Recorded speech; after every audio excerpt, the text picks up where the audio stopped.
Growing a business takes incredible focus, but maintaining that focus, that's where most business owners struggle.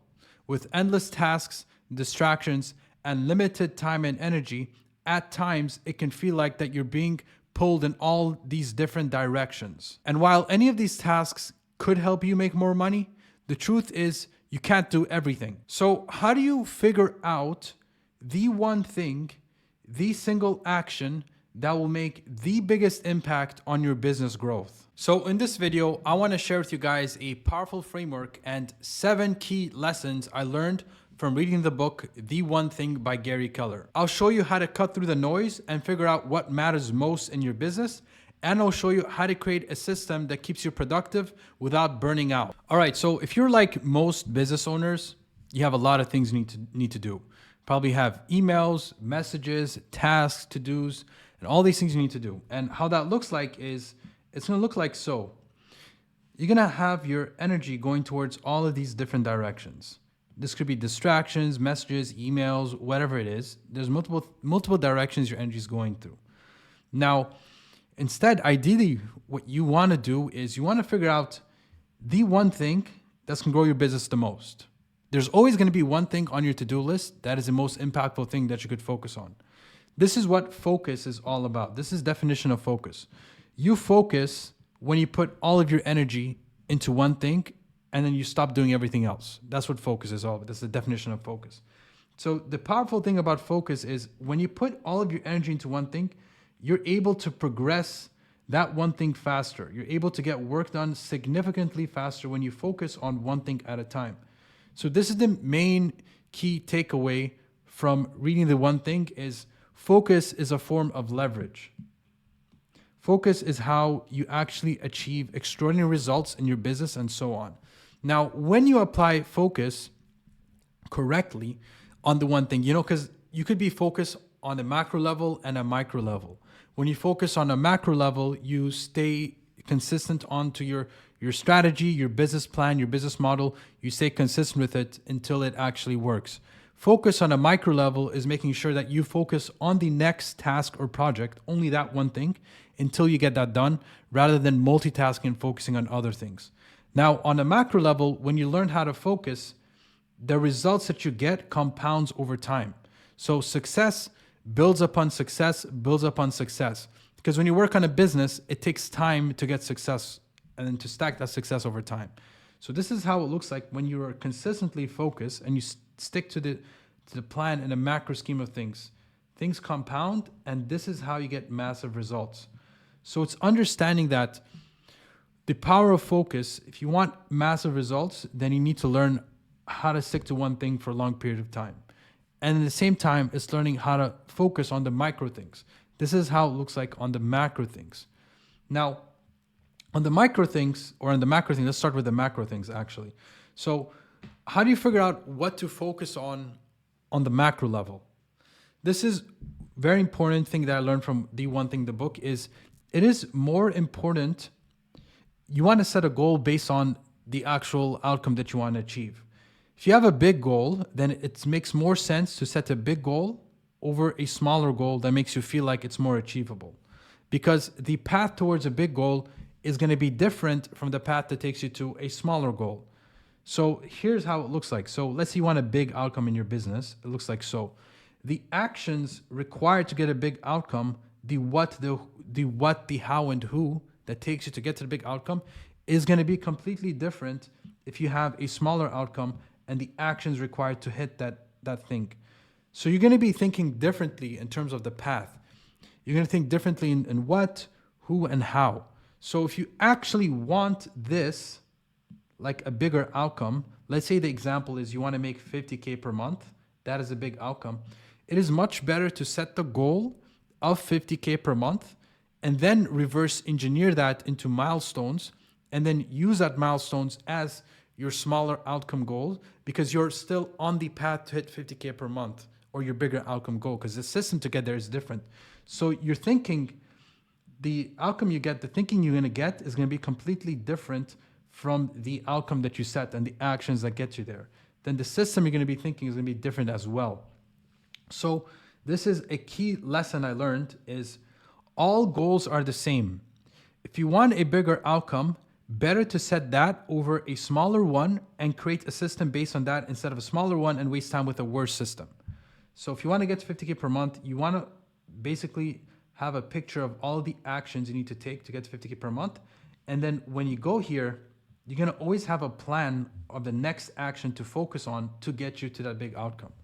If you set a small outcome, you might start with these actions, but you don't actually have a clear picture on the actions to get to 50K per month. You're only going to get clear on the actions to get you to 10K per month.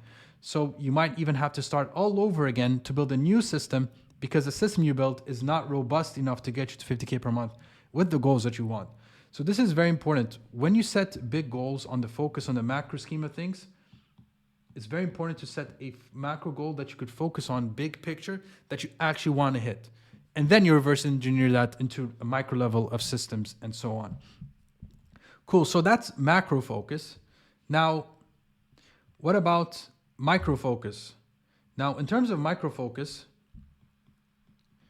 the next lesson I learned is to-do lists don't work.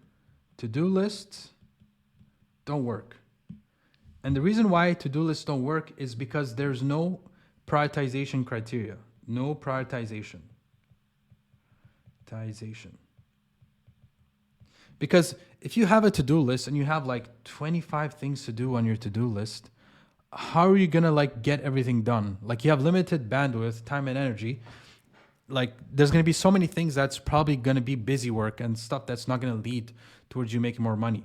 So what you want to have instead of a to-do list is you want to have a success list. This is what Gary Keller calls it, a success list.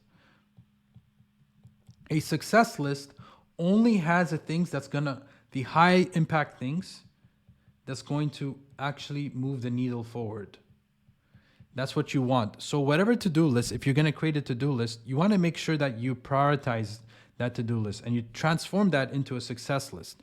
So this is what Gary Keller talks about. You want to go, if you have 25 things to do, you want to use the Pareto principle. What are the top 20% that's the highest impact? You're probably going to get 5. And then from that 5, you want to do another again, the Pareto principle again, and then you want to get one single task. So anytime you are going to work in the terms of micro focus, you want to make sure that you know the next one task, one single task that's going to move things forward. That is the number one thing you want to be focusing on. Now, how do you do this? There's actually this question that Gary Keller had. Let me pull this up for you. You want to ask this one question. What's the one thing I could do right now that by doing it, everything else will be easier or unnecessary? You want to ask this question with big picture problems. Ask it when you're reviewing your to-do list. Ask it when you're stuck, you don't know what to focus on. Ask yourself when you're procrastinating, and you can ask it in any area of your life, in your relationships, business, personal life, health, whatever it is. Here's a question again. What is the one thing I could do right now that by doing it, everything else will be easier or unnecessary? That's how you focus and actually figure out the things that matter in the micro focus or macro focus. And ideally, you want to get a success list on specifically what are the next action items that you need to do. Because so many people have ideas, they could like continuously generate more things to do, but they don't actually execute because it gets overwhelming over time because there's so many things you need to do. So having this question allows you to figure out, okay, let me narrow my focus to this and let me just do this one thing, complete it, achieve successfully, complete this, and then focus on the next thing. That's the importance of micro focus. Now, the next concept I learned is you want to make sure that you maintain a clear workflow on how you're actually going to do this work, right? Because there's going to be work, Gary Keller calls this primary work. So this is the work that's going to actually grow your business. So this is like, I'm going to call this high impact work, high impact. And this is what focus is all about, uninterrupted workflow. This is what focus workflow. It is doing the high impact work.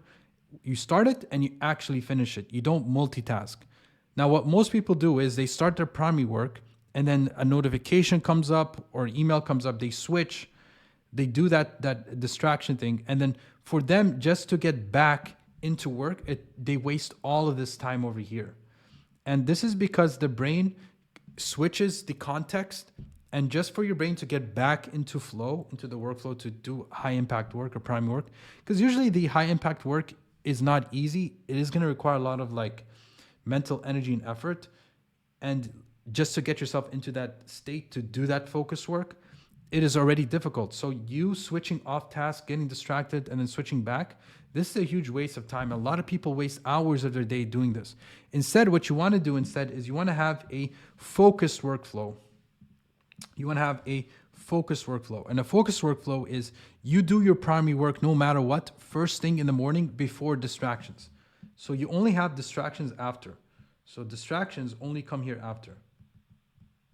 Only after you're done with this. So this could be the calls, the messages, you know, all the admin stuff that you need to do, busy work. That should all come after your focused workflow. When you put in at least 2 hours, sometimes up to 4 hours of your time onto the prime work, the high impact work, that's what's going to grow your business, which I like to call high impact work.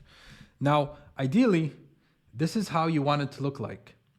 Now, let's say this circle is the amount of hours that you work per day. This is hours work. So let's assume this is 8 hours, because most people work 8 hours.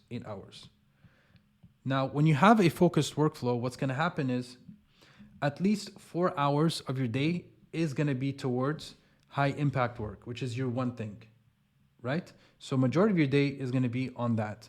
Now, what most people do, or the average person does, is most of their day is like not worked on their one thing. It is with everything else. Just like that picture I had earlier, it looks like it. So everything else is here.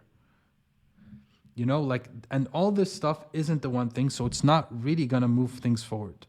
Not going to move the needle forward.